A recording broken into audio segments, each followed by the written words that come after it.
We learn from Scripture that Satan works by deception.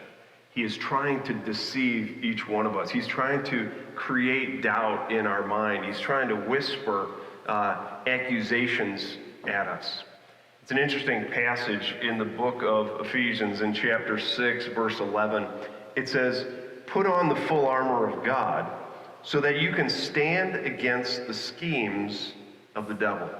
And that word there, schemes, is the Greek word methodia, where we get our word methods from. So Satan has particular schemes and methods to trip us up, to deceive us. I think of it in terms of football coaches. Now, football coaches, I don't know a ton about it, but I know that they after a game or before a game, they will look at hours and hours of video. And what they will do is they will try to study the other team, the opposing team, and figure out what is this team's weaknesses? What are their strengths?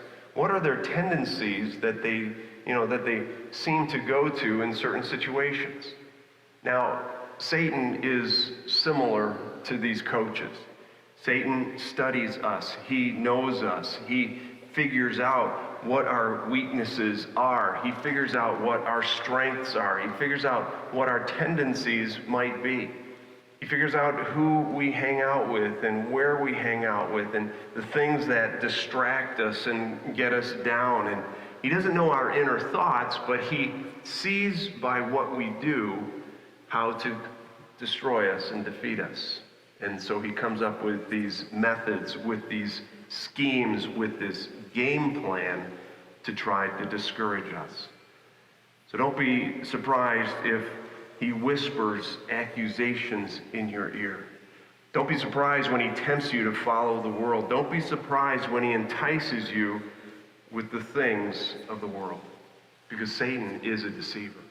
And James here in our text is saying, resist the devil and he will flee from you. Resist him. And the way we resist him is by digging into the Word, is by knowing the truths about us, by understanding what God says about us. And so when Satan deceives us or tries to deceive us or tries to accuse us, we can go back to God's truth. And we can hear what God says about us, and we understand what God says, and we don't have to pay attention to what Satan says.